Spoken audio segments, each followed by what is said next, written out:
हार्दिक स्वागत है। आज हम अशोक मौर्य भाग 5 में अशोक के अभिलेखों के बारे में चर्चा करेंगे। खोतान में धर्म प्रचार। खोतान में बौद्ध धर्म का प्रचार अशोक के समय में ही हुआ था। तिब्बती अनुश्रुतियों के अनुसार अशोक के एक पुत्र कुमार कुस्तुन भी थे, जिसके बारे में ज्योतिषियों ने यह भविष्यवाणी की थी कि अशोक के जीवन काल में ही वह राजा बनेगा। इसलिए अशोक ने कुमार कुस्तुन का परित्याग कर दिया था। तब वैश्रवण नामक भिक्षु कुमार कुस्तुन को अपने साथ चीन ले गया। वहां से कुमार कुस्तुन खोतान चला गया और अशोक द्वारा परित्यक्त एक मंत्री यश के साथ मिलकर के खोतान को आबाद किया। इसलिए अनुश्रुतियों में एक यह बात भी प्रचलित है कि खोतान देश आधा चीनी है और आधा भारतीय। इस प्रकार से अशोक के इस पुत्र कुमार कुस्तुन के बारे में की गई यह भविष्यवाणी कि वह अशोक के जीवन काल में ही राजा बनेगा, वह सत्य सिद्ध हुई, क्योंकि खोतान को आबाद करने के बाद में वहां यह राजा बना था। बौद्ध स्मारकों का निर्माण अर्थात अशोक द्वारा निर्मित बौद्ध स्मारक। समतट पुनर्वर्धन, ताम्र लिप्ति, कर्ण सुवर्ण अर्थात पूर्वी भारत, कपिशा, तक्षशिला, पुष्कलावती अर्थात पश्चिमोत्तर भारत, मथुरा, कन्नौज, कौशाम्बी, प्रयाग इत्यादि स्थलों के बारे में ह्वेन-सांग ने अशोक द्वारा निर्मित स्तूपों के बारे में बताया है कि इन स्थानों पर अशोक ने बौद्ध स्तूपों का निर्माण करवाया था। इसके अतिरिक्त श्रीनगर में भी उसने अशोक द्वारा निर्मित 4 स्तूप देखे थे, ऐसा ह्वेन-सांग अपने विवरण में बताता है। फाहियान के अनुसार अशोक ने बुद्ध के अस्थि अवशेषों पर निर्मित 8 स्तूपों को खुलवाकर वहां उसके स्थान पर 84,000 स्तूपों का निर्माण करवाया था। असम या जो कि वर्तमान में नाम है असोम में अशोक के अभिलेख या स्मारक के अवशेष नहीं मिले हैं।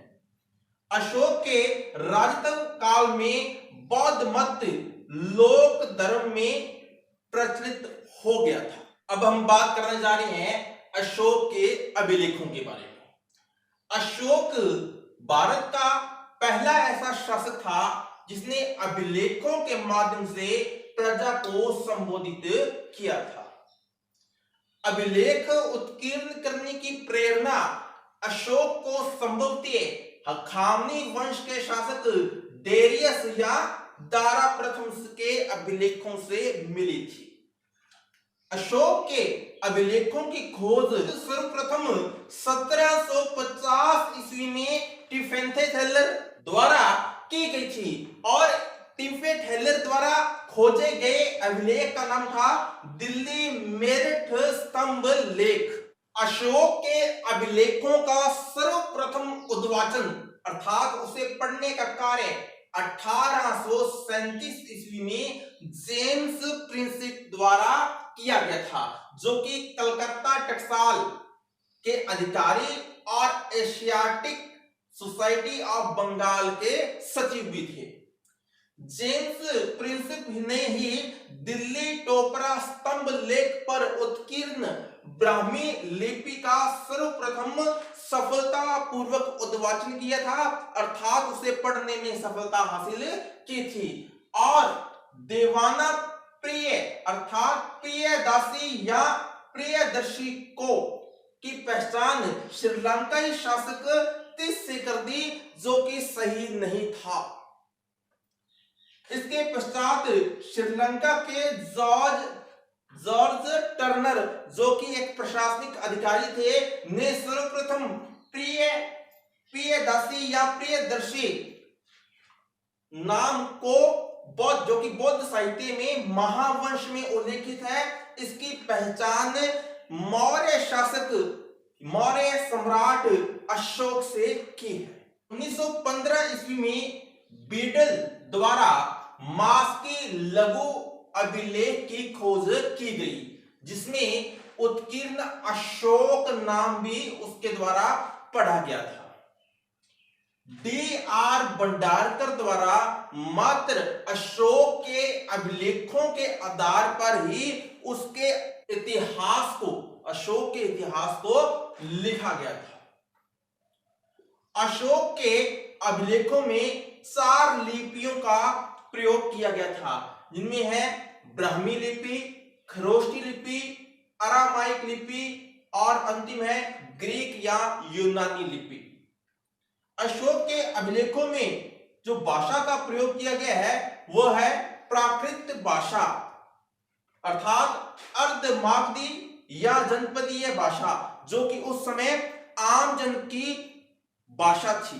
मान सेहरा और शाहबाजगढ़ी से दीर्घ अर्थात वृहत अभिलेखों में खरोष्टी लिपि का प्रयोग किया गया है।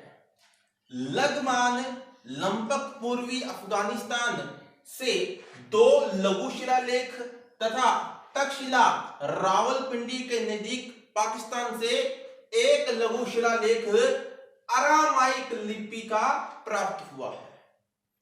शर-ए-कुना कंधार से प्राप्त लघु शिलालेख ग्रीक अर्थात यूनानी तथा अरामाइक लिपियों का प्रयोग इसमें किया गया है।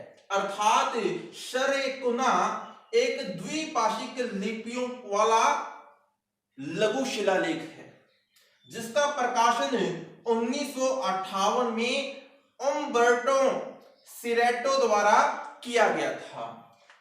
कंधार तथा लगमान के निकट पुल ए दुरुस्त नामक प्राकृत अरामाइक द्विभाषिक लेख भी मिले हैं। एररगुडी कुसुल आंध्र प्रदेश से प्राप्त एकमात्र अभिलेख है जो कि खरोष्टी और ब्राह्मी लिपि दोनों में एक साथ लिखा गया है। खरोष्टी लिपि और अरामाइक लिपि का उद्गम ईरान से हुआ है। ब्राह्मी लिपि बाएं से दाएं की ओर लिखी जाती है, जबकि खरोष्टी लिपि दाएं से बाएं की ओर अर्थात उर्दू की तरह लिखी जाती है। मास्की, उदयगोलम, निठुर, गुर्जरा लघु शिलालेखों में अशोक का व्यक्तिगत नाम मिलता है, अर्थात अशोक का नाम अशोक इन लघु अभिलेखों से मिलता है।